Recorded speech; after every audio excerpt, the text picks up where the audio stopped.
You're listening to Why We Do What We Do.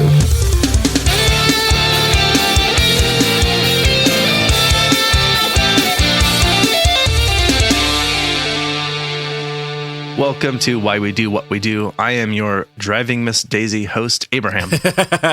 And I'm your Dale Earnhardt spirit channeler, Shane. I don't know. We are a psychology podcast. I live in the birthplace of speed. I should know more about road rage, I guess. Indeed. And we like to talk about human behavior things. And one of the things that humans do when they're behaving is get really mad. Yeah. Humans are just a very mad species. We certainly have our moments. I mean, we do really nice things. I think we're characteristically very cooperative and kind to each other. Yeah. But when we get behind the wheel, man. Yeah. And which is funny. I don't know. Do you have experience with road rage? Do you feel like you get like that? I used to. I really do not feel that way anymore. At most, I get irritated. Yeah. And I feel like I can pinpoint what's going on in those situations. Yeah. You know, exactly. But yeah, for the most part, I feel like I don't really experience anything that's like road rage. Yeah. I don't either anymore, but one thing I have learned is that I feel better if I can do something that will embarrass the person who's acted like a jerk, like who's like cut me off or done something stupid. The thing that I have learned is that my horn is like a really powerful tool, and I will hold it much longer than is expected when you honk your horn. So like I'll do that if somebody cuts me off or something. I'll just hold my horn for an obnoxious amount of time. Yeah.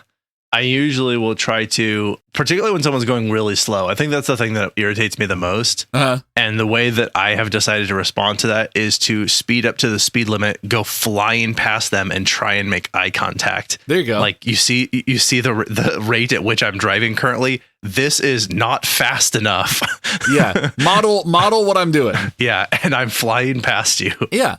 That's fair. So everybody's got their thing, but I certainly don't scream at anybody anymore like I used to. Yeah, and I don't throw any grenades or anything. Yeah. No weapons here. No weapons here. Yeah, no weapons here. No, I never did that, but no screaming. Anyway, I think I was going to say things like, if you want to support the show, you can subscribe, leave a rating and review, join us on Patreon, pick up some merch. I'll talk more about that at the end of this episode. And if it's not clear already, we are talking about road rage. Mm-hmm. But before we get into that, there's a couple of like celebrations that we should acknowledge, which the day that this releases, National Lazy Day. Mm-hmm. Heck yes. Heck yes. I love it. I'm here for it. It is my day. Yeah. One cure for road rage. Just stay home. Just stay home. Another one is National S'mores Day. Yes. I can combine those two. Yeah. Totally. S'mores while laying on the couch. Yeah, exactly. I love it. You just got to make sure that the chocolate's not too melty or else it'll get all over the place. Then you'll be too lazy to clean it up. I will say that, because I didn't mention this last week, but August is National Peaches Month. Peaches rule. Yeah. Go to the farmer's market, pick up a peach, maybe a lot of them. George is stoked. That's right. But finally, the day, there's like lots of celebrations that are going on. But one of the ones that stood out to me is that it is also National Duran Duran Appreciation Day. Hungry like the wolf. I never listened to that band, but I'm so glad they have a whole day to themselves. Yeah, I'm kind of a similar boat. I feel like if it comes on, I'm like, yeah, this is good. And never like listen to an album all the way through. They do predate me, I think, a bit. Yeah. Or at least the time I was like listening to music. My experience with Duran Duran is that my dad, who is like kind of like a metalhead, like arena rock, like he likes rock and roll. Like Duran Duran was always kind of a punching bag for him. Oh, okay. So, gotcha. Yeah. He'd be like, whatever, go listen to something that rocks, you know? Well, for today, at least, we're going to appreciate Duran Duran. All right. Ready to get started? Let's do it. All right. How mad is Max while driving? Really mad. Mad so as hell. And he's not going to take it anymore. That motherfucker is speeding down Fury Road, my friend. How mad is Pat Fryman, though? On the other hand, he is calmly waiting at the light, silently composing what he refers to as, quote, one plausible explanation, end quote, for why whatever inconvenience lay before him may be happening. Perhaps there's a choking baby in the backseat, as he says. There's always a baby in the backseat. But maybe the world has enough babies. Get the out of my way, asshole. And if this sounds like something you commonly say out loud or silently monologue to yourself while you're driving, you might experience a little bit of what is described as road rage. Now, while most people are familiar with it from experience or spending too much time with someone's short fuse in a car, today we are going to discuss it and hopefully find some suggestions for peace and solidarity. And unfortunately, today's conclusion will not be to capitulate to Elon Musk with self-driving cars or Pete Buttigieg with electric cars. Those are topics for other days. We'll tackle those at some point in time. Maybe not so much the Elon Musk thing. Probably not. Maybe like once the dust has settled, probably long after he has passed on. Yes. But and there's like a conclusion to that story because we don't know where it's going. It's a wild roller coaster. Yeah, it's something new every day. Yeah, but we're actually talking about cars, getting on the freeway. So I think obviously precursors to understand about the context here is what's interesting is you think that we really don't experience anything quite like road rage in any other circumstances of life. Mm-hmm. Maybe you get close when you're like really long lines or really super crowded spaces and you can start to feel the sort of disconnect from the people that are around you in the situation that everybody's sort of in together. But it's not quite at the level at which road rage seems to exist. So it seems to be this unique phenomenon that is occasioned and afforded by the circumstances around which we've invented this problem for ourselves, right? We created the cars, we created the roads, we created the rules for those systems. And that seems to be the only place that we have this super heightened level of emotional reaction to minor inconveniences a lot of the time. Yeah. I mean, if you really think about it, this is only a modern problem. Like this was not a problem in the early 1800s, unless you were like really mad that the wagon in front of you heading out west was just moving slower. But then you would just shoot the person because it was the Wild West and you could do whatever you wanted instead of, but you can't, I mean, people do that now, but you can't do that. You can't do that now. Changed. Yeah. I was thinking about like if it looked like road rage when you had something like these vehicles that just barely were moving, and I was thinking, the very first speeding ticket, I was listening to this on some other podcast. The very first speeding ticket was in like 1883 or something. And they were going, I think 8 miles an hour. That's hilarious. Yeah. Or maybe even less. They were like, what are you doing, you lunatic? There's people walking around. You could have killed someone. Yeah, everybody talks like, he just has like a weird like Cockney accent. Yeah, and actually at that point, I think it was in Europe, the very first one. There you go. So, yeah. They weren't ready for it. That's why we drive so fast here in Florida, because we're wild people here. Yeah. So at that point, like how fast could people have been going? Like, could you have even had road rage? Was there enough of an opportunity? Who knows? Point being, as you said, we're in modern times and we're in this very unique situation. So people who aren't driving, unlikely to experience this. People who are driving but are going extremely slow or like just not around other people, unlikely to experience this. But this definitely seems to show up particularly in high stress situations where there are a lot of people. Yeah. So let's talk a little bit about how this kind of manifests, where this comes from. So in 2016, the AAA Foundation for Traffic Safety conducted a survey in which they suggested that nearly 80% of drivers experienced road rage at least once in the previous year. And so additionally, they found that nearly 8 million drivers in the U.S. engaged in what they called, quote, extreme examples, including banging into another vehicle and actually getting out to confront another driver, which is, I have been mad.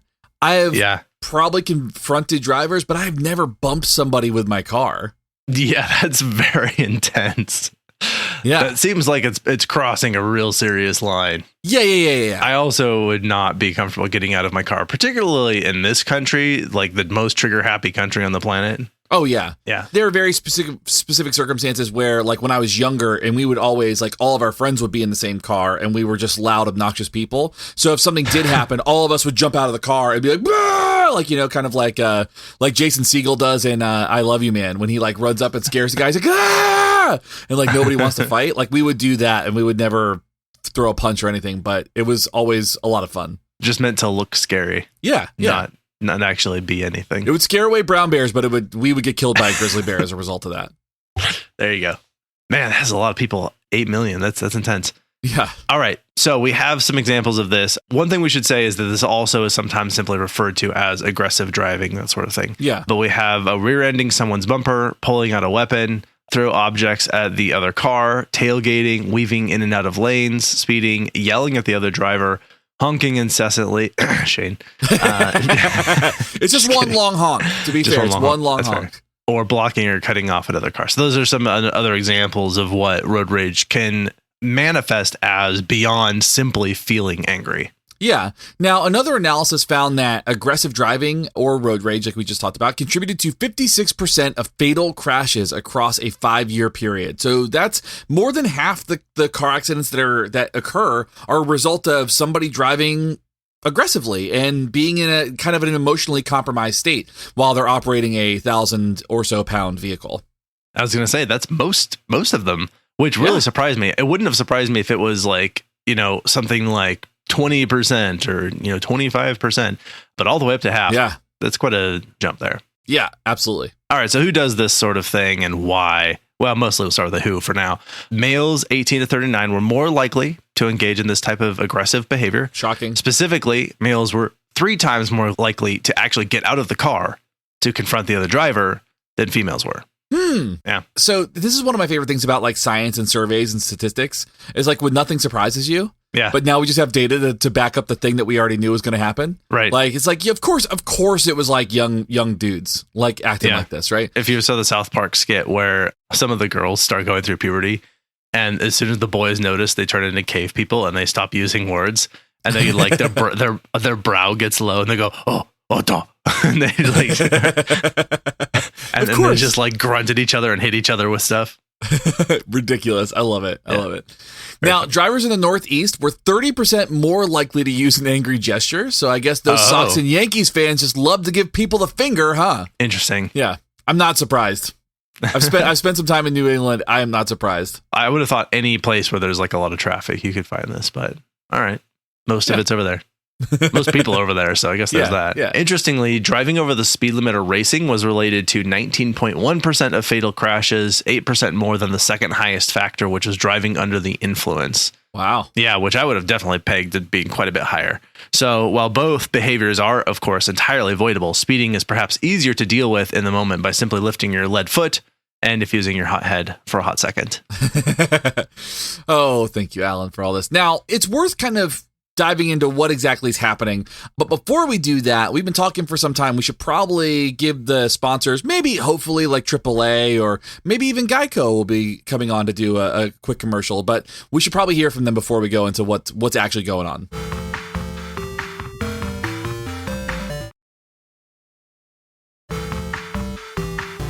All right, so perhaps they just sold you some road rage or something to fix it, but we are back. Let's talk about what's happening in these situations where we're experiencing road rage. So let's talk about Jean Lawrence, writing for WebMD. They compare the effects of overcrowding in studies with rats. So what they basically describe is the phenomenon in which, quote, rats are usually okay until there's one rat too many in an enclosed space and then they all turn on each other, end quote, which is horrible. She goes on to say that there are an increasingly large number of drivers making for an uncomfortable level of shared territory. And this crowding, she says, causes drivers to become more aggressive. I think it's fair to understand a context. Absolutely. I wonder in those studies if they controlled for the fact that maybe that one rat like got in there and then farted and everyone's like, ah, boo, boo, this rat. All right. He comes in and starts talking about like politics or something. Yeah, and they're everybody was fine until this guy showed up. The Trump rat shows up and causes a ruckus because all these liberal rats were just fine beforehand. No, I'm just kidding. That was an unnecessary dig. Rats aren't political. Because I feel like you could find that the threshold before like people start getting wild in a group situation could simply be like it totally depends on like the one person who's making it uncomfortable for everyone else, you know. That added rat was a provocateur. Yeah. So, all right. How does road rage differ from other familiar stressors? As I said, it's uniquely on the road we have this. Now, at grocery stores, we've all been stuck in line behind the old lady with the expired coupon who can't figure out the machine to like pay for money, which has been around for decades now. Yeah. And a father struggling to keep a newborn quiet, the knucklehead kids fighting and knocking into your cart and the candy shelves and causing a ruckus. Again, the world just suddenly feels so much smaller. So nonetheless, Lawrence pointed out that in these moments, you're dealing directly with humans. The old lady looks like your mom or grandma or something. And you've been in that new dad's shoes. You know, those kids are just being kids. Mm-hmm. It's easy to, I think, see people's humanity in those situations. Even if it's frustrating, it's like, you're not, I'm going to drive you out of the lane level angry. Right. Yeah. Like there's like a human touch to it. It gives you perspective and context. But what ends up happening when you're driving is that the car itself is anonymous. It's a machine. It's inanimate. Yeah. We typically see the person in driving, but we don't really pay attention to them as much as seeing a car do something in front of us. So what ends up happening is, we don't know who's behind the wheel. And in that moment, you don't really care because, the car is anonymous. And as opposed to any and all consequences that may be signaled by the presence of an actual person, right? You see a person and there's some things that could happen as a result of that person being there and active. What ends up happening is an inanimate object takes a slightly different role. And so we kind of make it a scapegoat in that situation. And all of your momentary pent-up rage gets directed at that thing, at that Nissan or that Saturn or whatever cars you don't like, that smart car. Tesla. Ooh, Tesla.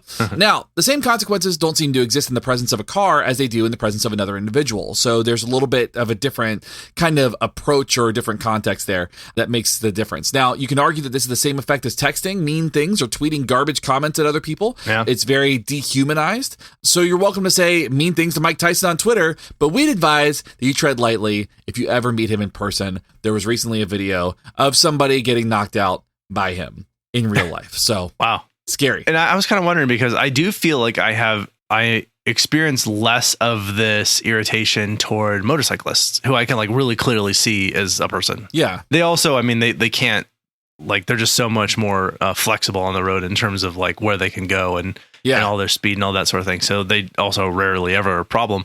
But I think that's something meaningful in there a little bit, is acknowledging that they're a little less anonymous in that case. Yeah, no, that's fair. I mean, I live in a town where we do bike week all the time, and bike week is a nightmare. So like, it's very easy to kind of like direct your rage at like a biker or a group of bikers who are just cutting you off and stuff. Like, I could see that happening, but I've learned you just kind of like you just kind of go with it. Like, you can see that the person's there, and you tend to just be more cautious because they're at more risk than I am when I'm driving my Kia Sorento. We have a bike week here too. Oh, there you go. Lots of bikers. I bet that's just a thing everywhere. I think it is. It's a whole to-do. Yeah. All right. Let's talk about what could be happening to the rager. And by rager, we don't mean that dope-ass party you weren't invited to in high school. We mean an individual showcasing an aggressive response that is totally incongruent with the severity of the situation. Did you ever get invited to ragers in high school? I never did. Not really. I ended up at one once. I don't remember why. It's like right around graduation, but mostly no. But it really just kind of wasn't my scene. Yeah. Yeah. So we were raging elsewhere. We were at the punk shows. Yeah, exactly. Yeah. Now, the rager in question, the person, we'll use the term rager to describe that person. They're already having a bad day, maybe arguing on the phone with someone in the car as well as having a bad day, and it creates a shorter fuse and likelihood of engaging in dangerous behavior. So all those things, all those stressors kind of piling upon that person ends up making them Michael Douglas from falling down. There's just stressor after stressor after stressor, and people just, sometimes people snap. Building up to a threshold at which point some extreme behaviors are likely to occur. Exactly. So you can sort of split this into two domains, if you will, of variables that are related to what goes on when someone sort of crosses that line and moves into road rage territory, right? You have the environmental variables, the stuff that's sort of happening to create the context, and you have what might be considered like the psychological or mental variables that are contributing to that situation. Because it's sort of like, if you think of like a Zen Buddhist who's on the road, like for them, none of the environmental situations might be enough to even elicit road rage, but someone who is already like having a rough day, it just takes a few of these to push them over the edge. So let's just talk through first what some of the environmental circumstances are. Then we'll pivot and talk about what some of the other sort of psychological circumstances are. And one of the ones I think that is very common, and this is so according to geico.com, is traffic delays. Obviously, nobody's enjoying traffic delays, unless you're in that one commercial where they're like making a thing about that. I can't remember. I think it was for Starbucks. I think it was like a Starbucks commercial. They had people like just enjoying being in traffic. That happens. Sometimes. It's like totally like just a missed opportunity. Or like totally out of touch. Like nobody likes to be in traffic, but I guess they make the most of it. Yeah, they're like, well, we'll get a cheap joke out of this. So yeah, and nobody enjoys traffic. And if it makes you late to the Capitol riot you're attending, then to quote South Park, you're going to have a bad time. So yeah, traffic delays can be a source here. Yeah. Traffic delays, not so much fun. If you're running late too, right? So traffic delays make you run late, but some people just run late, and that's no fun either. So all your buddies are about to ascend to the Capitol stairs, but you're still stuck near the Washington Monument, and that's just not fair. You are already behind in the schedule, so. One of the ones we mentioned is anonymity. And I mean, let's be real. This one's ironic because while you're covered under the veil of stupid tinted windows in your F-150, you're about to be on every second of closed circuit TV when you enter the Capitol. But wait, you're late because you are raging on the road. That is so Alan. So very Alan. If you hadn't picked it up, thank you, Alan, for these notes. Now, another one is there's a disregard for others in the laws or for democracy, but that's besides the point. That's a different scenario. Something that always stood out to me, and this actually was not part of the Geico.com list, this is one that I added myself, is the fact that when you're on the road, it's like really high stakes. Right. And I think that's such an important variable to consider is that driving is an inherently dangerous activity. Mm-hmm. Accidents, which are caused by other people's behavior, are expensive, they're time consuming, they can result in physical harm, people's lives can be at stake, they can be embarrassing too. Yeah. And so I think we understand when we're like behind the wheel of a car, and all of these things have come together. We don't see the humanity of the people who are around us. We are often running late, or there's traffic, or something inconvenient is happening. Someone's not following the rules the rest of us are following. That's making it difficult for everyone else to drive, what have you. Or just unfortunate things happen, like something that blocked traffic earlier has just sort of caused a bottleneck at that same spot on the freeway, and it just kind of lives there for a while until traffic lightens quite a bit. Right. And we get there and we're like, why was everyone driving slow? Right. It seems like there's no reason just to make me late. But anyway, we're in those situations, and like, we're also around the fact that like, we have to be constantly on while we're driving and paying attention to a 360, view of our surroundings as much as possible. Granted, we're never doing that, but like, we're supposed to be. And we're in these big, heavy, clunky machines that have put a big distance between us and the next person whose humanity we don't recognize. Like, it's a very dangerous situation. Like, I think understanding that. And I honestly think that if we were to find other situations where we weren't manning a machine moving at high speeds, but where it was also extremely dangerous, you might find similar levels of reaction to like people behaving incompetently or disrespectfully and things of that nature. Yeah, I think that makes perfect sense. But I think that's all circumstantial, right? So that's all the stuff that's happening around us. But for some people, they just like to be mad, right? So we should probably talk about some of the psychological things that are going on. That's fair. Yeah. So there are some sort of mentalistic explanations. This is to say, like, if we do the fundamental attribution error thing and blame the people, then we might say, that they are just power hungry, angry, vindictive, raging people. I mean, you could say that, or you could say, there's the issue with slowpokes, right? Slowpokes are kind of a problem, and slowpokes are people who might be older and experienced. They're just being a jerk. They're distracted while they're driving. Whatever it is, they're producing kind of a barrier for you to get from point A to point B. Yeah. You blame kind of that person for being a slowpoke or a slow driver, as my dad does blame me for being a slow driver, which I'm a safe driver, thank you. I drive just a little above the speed limit, and I always wear my seatbelt, and I don't drive a Camaro, so I can't zip in and out of traffic. Dad. Anyway, what I mean by that is that sometimes people are described as slowpokes, and it might just be that they're safe drivers. That's all. Wow. It's funny because, like, I think one important thing to point out is driving fast does not necessarily mean you're driving angry. I think you could still say you're driving aggressively because you're essentially creating a situation where you are forcing other people around you to sort of move out of your way or be like really cautious. And then, exactly. Those sorts of things. But we've talked a little bit about the fact that most people like rate themselves really highly as how good of drivers they think they are relative to other people. And I feel like being aware of that, I feel like I'm probably kind of in the bell curve. I'm sort of in the middle 50% in terms of good driving.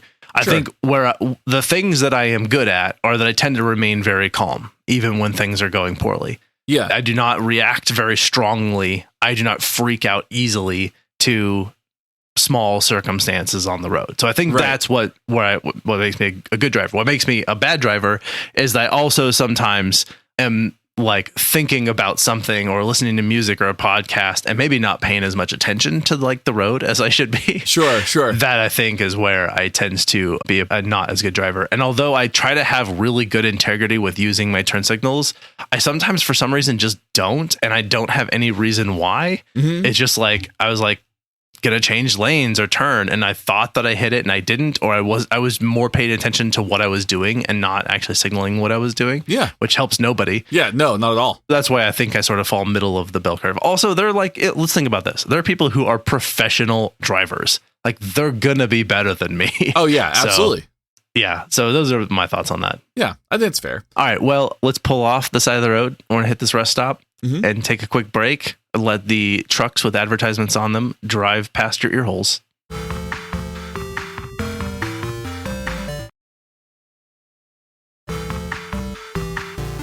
Okay, we are back from our restroom break. Public restrooms, good stuff. Yeah. Let's talk about some more circumstantial considerations around what's happening when, I think, both in the situations on the road, as well as how we respond to, I guess, road rage potentially inducing incidents. Yeah, so let's take a moment to consider Pat Fryman's 2021 paper titled "There's No Such Thing as a Bad Boy" that was published in the Journal of Applied Behavior Analysis. And what it did was it discussed what's called a circumstantial view of looking at what we describe as a problem behavior, or, in this case, somebody driving aggressively could be a particular concern.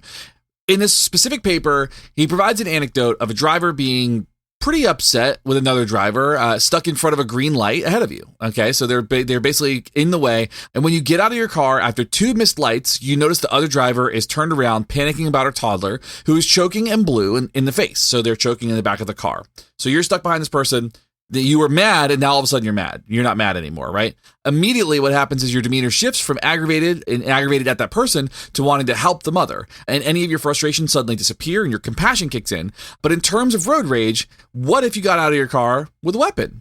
What if you came in heavy with vocal and physical assault, right? You came in and started being a real problem. Maybe if that compassionate response would kick in a little earlier, you'd consider what Fryman calls, quote, one plausible explanation, end quote, for why the inconvenience may be happening. The whole world in general would be so much better if we just took a second to go, maybe there's something else going on. Make everybody a lot friendlier and make every kind of like circumstance a little bit easier to deal with. Yeah, and another thing to point out here when there's road rage going on is the rage drivers seem to be focused on their own goals, their own destinations, and that's understandable. Like you have a place to be necessarily, and there's going to be hundreds of cars that are around you that they all have a place to be, but like you're not going to be thinking about that. You're not concerned about the welfare of other drivers on the road necessarily. And this invites a variety of potential avenues for intervention, but it's worth noting that encouraging drivers to be more compassionate, slow the situation down, and consider what else might be going on in the situation could all contribute to better outcomes. So there's sort of I think embedded in there is some advice in terms of how to sort of handle the situation. Another thing that we have to consider too in the circumstantial view is that everybody's got a learning history and specific learned behavior that they carry into all the circumstances that they're in. Now, first, this comes from Geico as well, which is cool. And isn't it cool that Geico uses the phrase learned behavior? That's pretty rad. It is. As Alan says, we feel so seen. But what really happens is that everybody's got their own learning history and their own learning experiences. So if you grew up watching a family member drive a particular way, chances are that your behavior will follow a similar pattern under similar conditions. And if that's all you know, then it's likely all you'll do because that's what you've learned, that's what you've seen modeled, and that's what you've seen reinforced. What ends up happening is if you're finding that you've kind of followed that pattern that's a problem, it's time to make a change. And while you're at it, maybe skip the Capitol and go to the Smithsonian or something, or go to the Spy Museum, go to the Space Museum. Don't go to the Capitol. Go do something else that's really cool and going to keep you out of trouble. Channel your inner 5-year-old person and take a look at the freaking rocket ships. They'll take all the rage away. They are so cool. Yeah.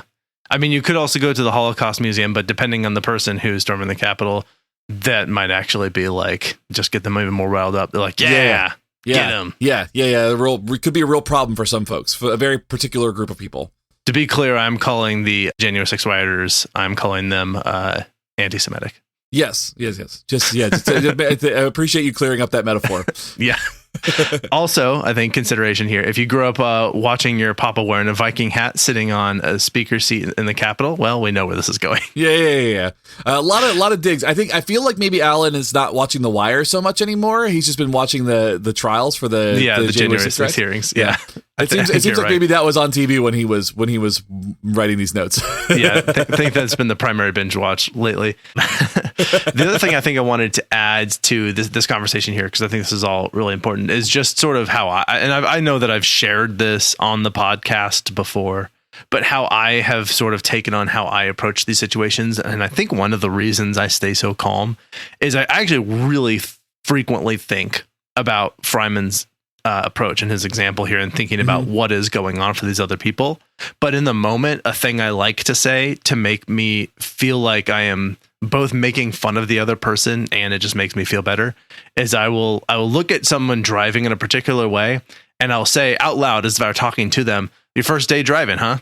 And this must be the first time getting behind the wheel. Like, it's hard. I get it. Like, you don't know how to like put your foot on the gas or on the brake or use a turn signal or go anywhere. You're just kind of floundering around in the middle of the road as if, again, your very first day. So it's, I like to say that, and it makes me feel better because I'm painting the situation as like, everyone's got some circumstance going on. And for this particular person, it's very clear based on their driving, they've never driven a car before, and it's hard. Yeah, it's hard. So I'm working on notes for the sarcasm episode, and one of the first phrases that was ever recorded as like a sarcastic response to somebody is the phrase, "How kind of you."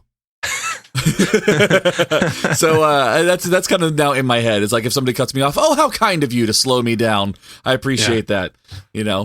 That's fun. Yeah. Let's talk about some consequences of road rage. Yeah, so we mentioned this earlier, but the statistics are not very great for road ragers. There are tens of thousands of accidents per year that we can directly attribute to aggressive driving or problematic driving per se. So like we already know that the majority of accidents that happen are a result of something, one of those like specific road rage indicators that we talked about before.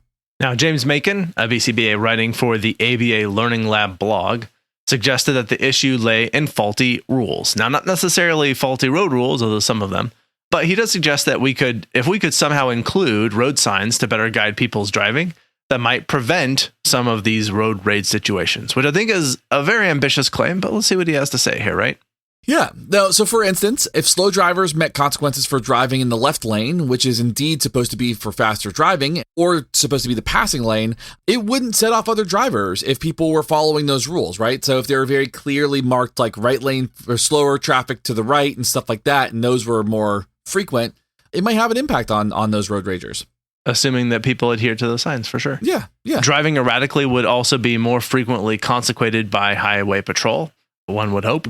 So I guess that's one way to potentially address this. There's a lot of highway, by the way, folks. Like if you're familiar with the United States, there's a lot of highway to cover. So, and certainly not enough people, which is fine. We don't need more highway patrol. Now, essentially, the probability of contacting a negative consequence or negative outcome for crappy driving is already pretty small. So we're all out there in the Wild West playing our own Mad Max role, but it's never nearly as cool. No. Some of us actually don't have the privilege of living in a massive dust storm where people get loaded off of nitrous oxide before hopping between moving vehicles.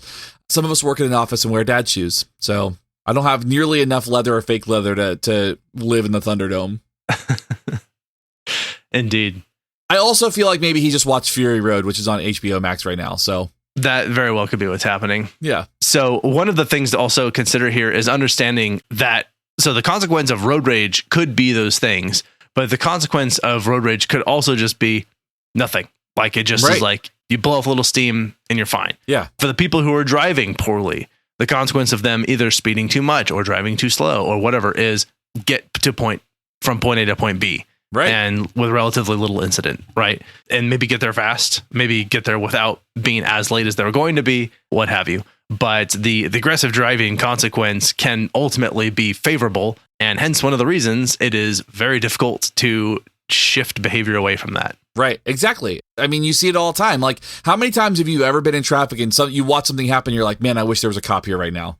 Like when somebody does something and you're like, oh. For me personally, never. I never have that thought. I mean, I never have that thought specifically, but like, I'm like, I wish there was a cop to catch that guy. That's fair. Yeah. I definitely, I understand that's a common reaction that people have, but my thought has been like, when does that ever actually help the situation as opposed to escalate it? For sure. I mean, that wish has definitely like trickled away for me over the last like 10 years or so. So let's talk for a second about another question to consider. Is waving somebody off or giving the finger or rolling your eyes or throwing your hands up additional rage or a socially accepted alternative to violence where you get your point across safely but go on with your day? So like in behavioral terms, is a passive aggressive middle finger a precursor or an alternative to violence? Can we use those instead of getting violent with somebody or driving aggressively. I mean, I think a middle finger is perfectly sufficient. Right. I prefer a thumbs up, though. That's always fun. Yes. Sarcasm is great. Sarcasm rules. Yeah. For the most part, I look at situations like this. We're asking the question, what does this mean in terms of the overall experience? And on the one hand, you have escalated the situation by making some obscene gesture that might result in someone else further escalating the situation. Yeah. Right. It's likely not helpful. Right. On the other, thinking about this in terms of like, is the middle finger the gateway drug to like carrying weapons and machetes and stuff? And I don't think that it necessarily is. I think that whenever you're doing anything, and this is, I think, common, is people sort of see it as like the slippery slope. I'm like, you're practicing the thing that you're doing. Mm-hmm. And so if you get used to using the middle finger, like that'll kind of be the thing that you do. Right. Right. And might be perfectly satisfied stopping there. Like any escalation that happens is going to be unrelated to the outcome of that situation, I believe. And mostly in that probably something else is pushing you to further escalate the situation, likely the other person who you've already escalated. So right. Yeah. There is that. Absolutely. Anyway, I just think it's a consideration there. No, I think it's fair. So I think maybe one question we can start kind of unpacking here, though, is how we can prevent road rage, right? So what can we do up front to avoid dealing with that guy with the gun or somebody pulling a knife on me in traffic or something to that effect? Well, I think the most like total 100% guarantee to stop all road rage, get rid of cars. Yeah, you're not wrong. Yeah. Remove the opportunity. Yeah. I mean, but we can't. So let's move on to the other things that we can do. Yeah. Antecedent interventions. This refers to the idea of preventative measures, right? This is anything that when we say an antecedent, it just means beforehand. Like what can we change about the situation so that there's not an opportunity or a reduced opportunity for road rage to occur? Yeah. Getting rid of cars is one of them, but there's others as well. Yeah, absolutely. Now, you could leave ahead of time. Give yourself time to get there. So like flying, just assume, what we call bullshit time. Basically what that means is like, you just have to kind of pad your schedule a little bit so that in case something does go wrong, or as Alan says here, in case, bullshit happens, then what we'll do is you'll have time to kind of adjust and adapt. Now in this post-COVID world, nothing seems to run on time ever. And whether that's because people are sick, nobody wants to work for their salaries, corporate greed, or we're a doomed B version of functional society, which we're not functioning barely at all right now because everything's a mess.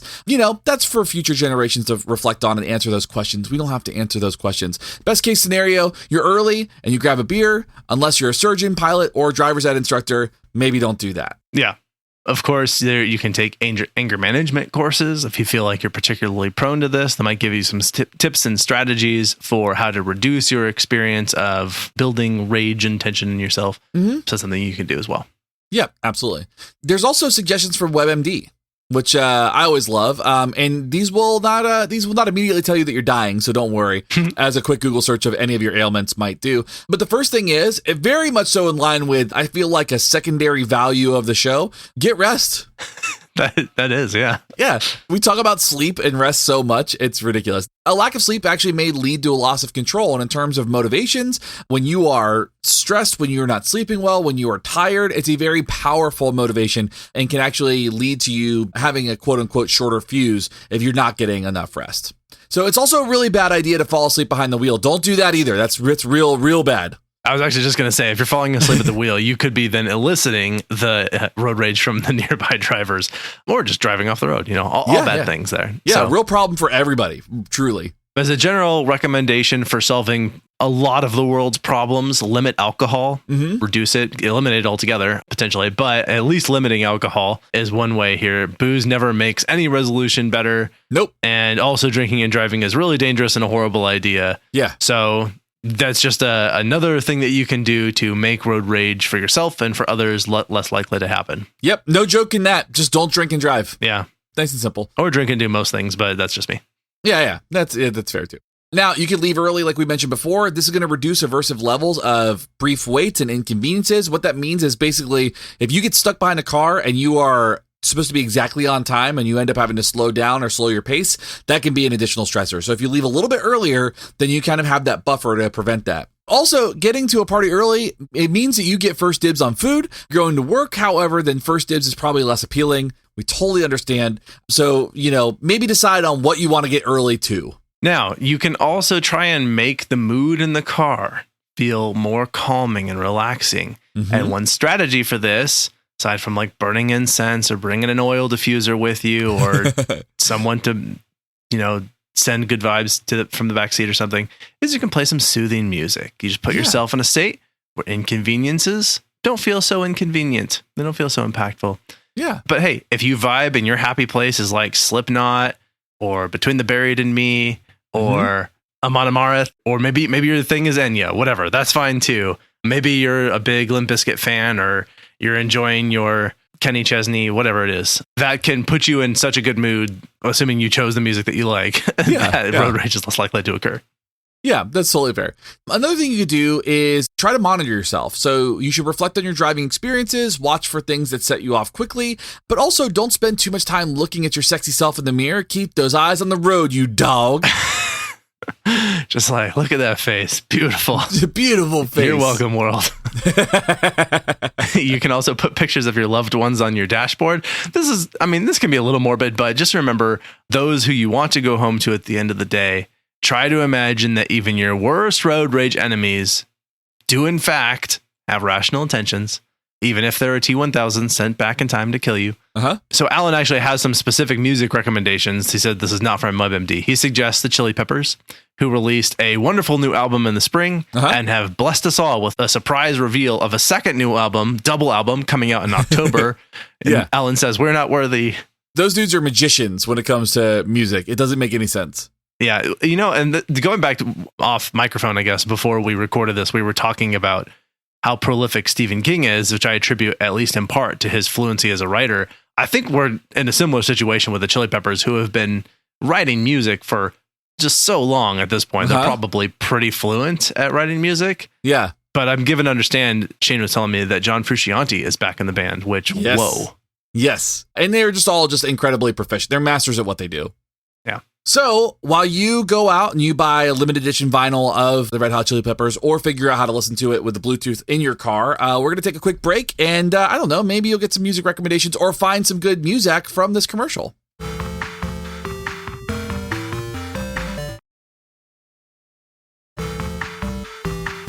All right. Hopefully that was a commercial for the new Chili Peppers album. That's what the album's called. Chili's Peppers. Yeah, Chili's Peppers. Sergeant Chili's Peppers Broken Hearts Club Band. I mashed them all together. Yeah. All right. What's to do if you are threatened by a rager on the road? Oh, yeah. So this is one that I think will probably benefit the majority of us who drive and are not aggressive drivers. First thing is change lanes. Get the hell out of Dodge or get the hell out of the way. Hashtag dad jokes. The thing is you don't want to be in that person's way because they're not, if they are kind of quote unquote raging, they're very unlikely to make a rational decision in that moment. And that's going to keep you safe too. And similar to that recommendation is to just, like gas, let it pass. Love euphemisms. Now, don't return gestures, so don't reinforce their behavior, don't reward their behavior. You're tempted to give the finger, you're tempted to do anything, but don't let it distract you because ultimately you are responsible for your own safety. And so the more control you can stay in, the more likely you're going to stay safe while you're driving. Try and stay behind or out of the way of the rager as much as possible. You're much less of a threat if you're behind them. Probably not like tailgating behind, because that's just going to provoke the situation further. But if you can just, get behind and out of the way, then that's a good place to find yourself. Yeah. Now, if you need to pull off the road, and as Alan says, if you're in Jersey, find a Wawa. They're amazing. I could second that. There's Wawas in Florida now, and they rule. Wow. I was able to visit some when I was on the East Coast, and I was very, very impressed. I was like, this is like the absolute pinnacle of gas stations. This is how gas stations should be. Yeah. Like you legitimately want to find, you might just be like, I'm not having a very good day. I'm going to find a Wawa. Yeah, what's funny though is we said that, and right now all I can hear is like a crowd of people just like marching into the, sending like an angry email about Buc-ee's. They're like, wait a second. So Buc-ee's has their own pulled pork, and you're like, okay, that's a little bit much, but here we are. There's probably lots of like really wonderful gas stations that are out there, and sorry, we're not mentioning all of you. We're just like familiar with Wawas, and they're great. Yeah, that makes sense. A shared value about Wawa. This episode brought to you by Wawa. Pay us. Yeah. Where are we? Okay, we also said don't make eye contact. You might melt. You might have like that connection, but you also might trigger additional rage. It's not worth the like missed connections thing, no matter how attractive that person is. Yeah, don't do the Chevy Chase thing from all the vacation movies. Right. Where he like ends up like crashing the car because he keeps making eye contact too much. Also, be forgiving, okay? You don't need to escalate the situation by assuming the worst. We can assume that this person just had a really bad day, and hopefully they get out of that funk, but just try to forgive them. Oh, you know what? It's fine. You go on your way, I'll go on mine. We will move on from this moment. Okay, let's talk about car horns for just a moment. They rule. Because the thing is, I think a car horn is best used to alert someone to something, to alert someone to a dangerous situation that is building, to let someone know that like, hey, the light turned, you are clearly not looking at it. Can you please go? Sure. Like those types of things. Or like you're starting to back into me. I'm here. Please don't back into me. Like situations where you're trying to draw someone's attention. Using your car horn as like trying to specifically annoy people, Shane, can escalate the situation. So it's really like you generally want to try and avoid it unless something dangerous has happened that you can avoid. You really use the car horn to get people's attention. When you start using it to try and be aversive, then you're likely to create a situation where there's more anger. So, okay, to be fair, I do only use it in dangerous situations when somebody is doing something dangerous. I just make it very clear that it was very dangerous. And then I also do all the other things. I don't make eye contact. I just drive by them. I don't even pay attention to the reaction because I know that it was just like, obnoxious. So your head is in your lap holding the horn. Yeah. I'm just like, keep my head down. Oh man, now I feel called out. Okay, now sorry, just because you talked about it earlier, I felt like I had to put you on the spot. Yeah. No, that was good. Now the last thing is don't stop. This is just going to be an act as a signal for the enraged driver to get out and confront you, or it signals to them that you're about to do the same. So just get out of the way, get out of the situation. It's not worth it. It's not worth risking your life over a situation where somebody is probably temporarily angry and will likely cool down after a mile or two down the road. Yeah, agreed with all of that. All right. So that's road rage, why it happens, how to deal with it, who you are as a person, all the things. Yeah. Quick take home points here, I think. One is that road rage is a widespread phenomenon. It occurs, at least throughout the United States quite often. And while it manifests in many forms, it does have the potential to cause a lot of irreparable harm in many cases to yourself or others on the road. So road rage is bad. Road rage is actually the cause of the majority of accidents that happen. That's a good point. I think that is one of those things that is important to mention because a lot of times statistics will come out and say, oh, well, drunk driving and driving under the influence and blah, blah, blah, blah, all that stuff, which is also equally as important to attend to. But if we can prevent 56% of accidents by not having road rage, that's a pretty good chunk to knock out of that statistic pool. That is such a valuable point. I agree. Looking at those antecedents and consequence-based considerations and interventions can be effective at helping to reduce the potential for road rage, or at least minimize its impact. And that if you just some quick, easy ones and things to remember, take steps to leave earlier, consider that circumstantial view, which means thinking about what's going on for the other person, particularly when you're like, it's inconvenient. And don't react largely to small transgressions on the road. Someone who just didn't use their turn signal or switched lanes a little too close to where you were at, that sort of thing. Try not to escalate the conflict. It's certainly not worth it. So if people employ those safe driving tactics, we can actually minimize a lot of traffic fatalities like we mentioned, specifically those ones that are led by speeding. The majority of car accidents that we've kind of been talking about here and the ones that cause fatalities are usually something that we can manage pretty easily. They're not usually freak accidents. They're not usually the car exploding while you're driving. They're usually user error. It's worth being able to note that, specifically looking at something like road rage and how that contributes to that larger chunk. So if we use those preventative strategies, we're likely to avoid a lot of other problems. All right, so I'm going to give a quick, I think this is both a take-home point and kind of like a tactic, if you will, for suggestion for dealing with if you find yourself getting road rage. Like I said, one of my favorite strategies is sort of twofold. One is I like to take that sarcastic comment of thinking or of accusing the other person of just learning how to drive for the first time and using it as a moment to treat them like oh, this is your first time behind the wheel. So anyway, like, sort of making fun of them, but in like a gentle way. And then the other is to take that circumstantial view. So those have been my strategies for reducing it for myself. I back those 100%. Cool. Do you have any other strategies for yourself that you like? No, I mean, the horn, I'm going to try to get rid of that one. So not helpful. Not helpful. Well, then in that case, we do have some recommendations. Yes, we do.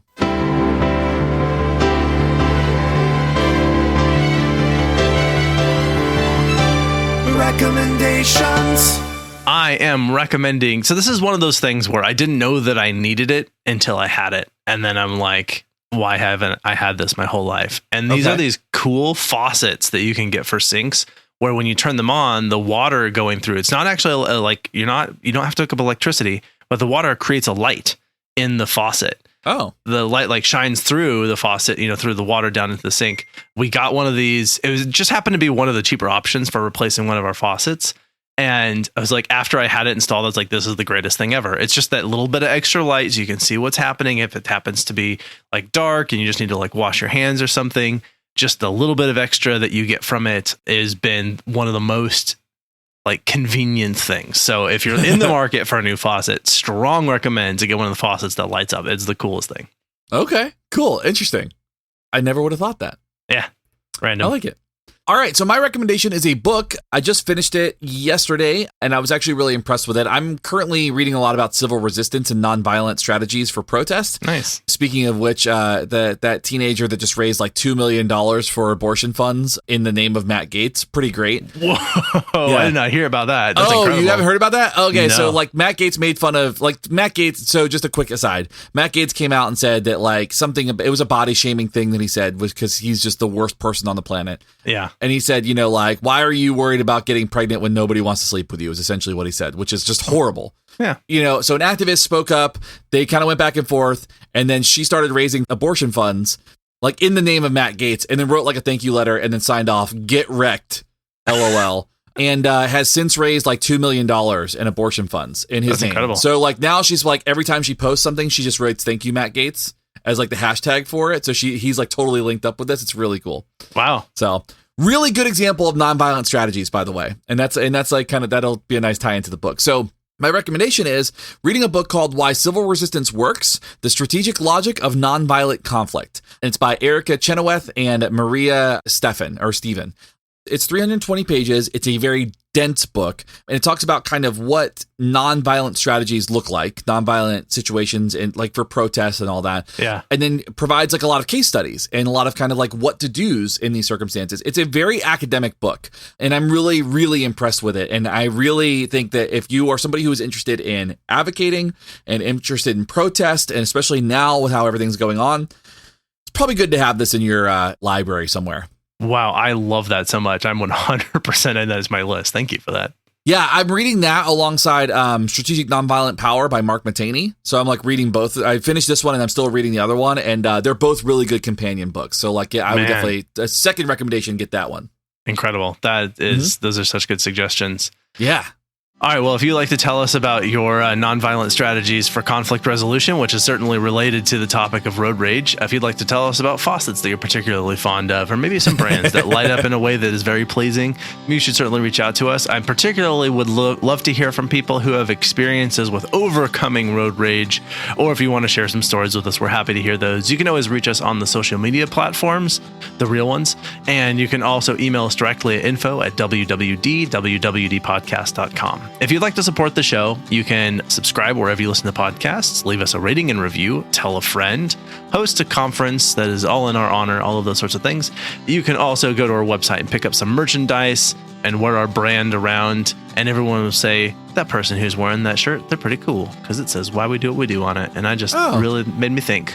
And I like thinking. Me right now. Yeah, like Shane right now. Which also leads me to, you can see what Shane's wearing. You can see it by watching a video of us recording, and you can do that by joining us on Patreon. We like to upload all kinds of bonus content for people who are interested in helping us further our mission and see what we look like on an early Sunday. We've just rolled out of bed, which is the case for me because it's like noon where Shane's at. Yes, it's 1:30 where I'm at. Yeah. But otherwise, those are things that you can do to support us. And I think besides my thank yous, I think is anything I'm missing? Nope, I think that's it.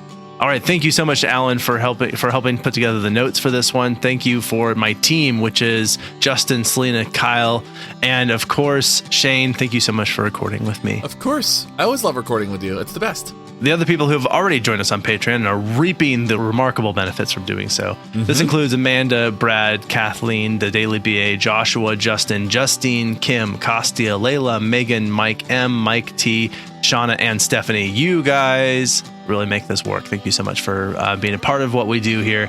Everyone listening could join that group if they would like. Yes, absolutely. We would love for you to.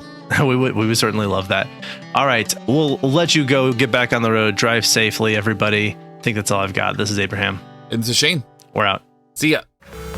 You've been listening to Why We Do What We Do. You can learn more about this and other episodes by going to www.wwdpodcast.com. Thanks for listening, and we hope you have an awesome day.